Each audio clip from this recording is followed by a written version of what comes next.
Selamat sore teman-teman sekalian, masih di channel Dunia Filsafat, masih dalam pembahasan filsafat manusia. Di video sebelumnya saya telah menjelaskan bahwa kaum eksistensialis mereka mendasarkan tentang pemaknaan hidup dari rasionalitas dan pengalaman kesehariannya dan di dalam komitmen mereka untuk menjalani kehidupan.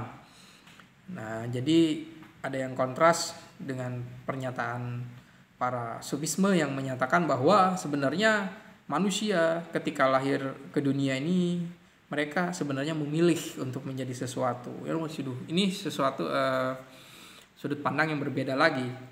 Sangat jelas bahwa karena kalau kita memilih untuk menjadi seseorang di dunia ini, maka kita sebenarnya di alam pra kehidupan ini memiliki kebebasan.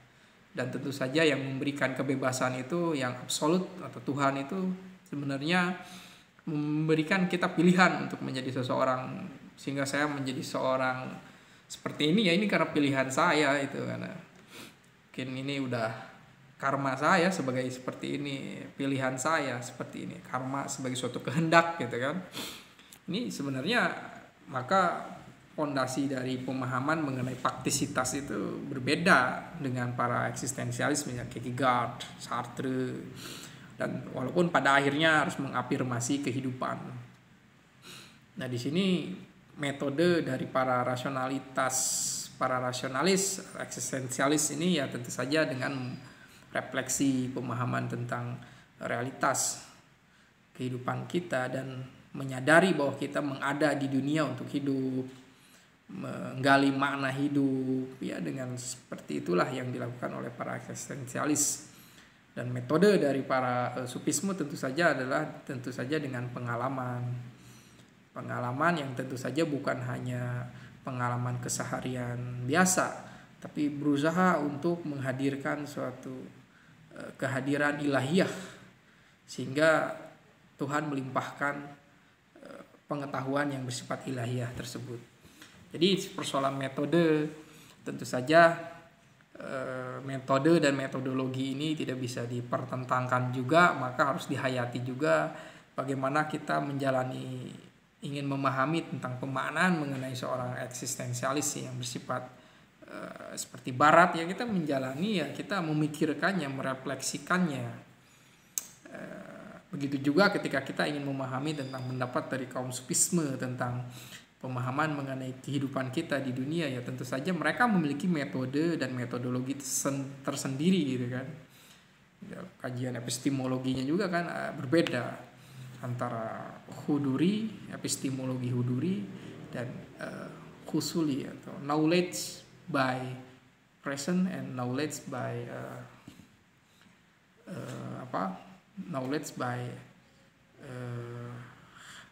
representasi. Jadi berdasarkan representasi bukan kenyataan itu tersebut. Nah, di sini harus kita pahami bahwa kita memahami sesuatu itu selalu berelasi dengan kesadaran kita akan suatu realitas, pemahaman. Dan tentu saja ini memang pengetahuan itu pada sisi tertentu itu bersifat subjektif juga ya, karena tidak semua orang memahami sesuatu karena dia sampai pada suatu pengetahuan tingkat tertentu. Begitu juga dengan seseorang tidak mengalami sesuatu yang unik. Setiap orang memiliki pemahaman mengenai sesuatu berdasarkan tingkat pemahamannya, keunikannya di sana gitu. Jadi memang pengetahuan kadang disebut dengan subjektif gitu kan. Apalagi pemahaman mengenai pengalaman spiritual itu kan bersifat subjektif juga, dan selalu dikritisi oleh para positivisme itu yang menginginkan adanya suatu objektivisme gitu kan. Objektif ini dipahami sebagai suatu paradigma pemahaman cara kerja yang menganggap bahwa segala sesuatu itu harus sama gitu, bisa diulangi lagi, bisa dilihat, bisa dirasakan, harus bisa dikonfirmasi, bisa diverifikasi sesuai gak dengan kenyataannya gitu kan. Persoalannya ketika kenyataan direduksi hanya bersifat material, ya habislah pembicaraan kita mengenai spiritualitas gitu kan, karena ya spiritualitas itu bukan persoalan hanya dimensi material saja, meskipun para kaum spiritualitas menyatakan bahwa materialitas itu adalah manifestasi dari kehadiran ilahiyah juga, tapi manifestasi yang terendah gitu kan, terendah dari hierarki realitas itu. Ya maksudnya di sini memang setiap pemahaman manusia itu mengalami suatu kembang kempis gitu ya.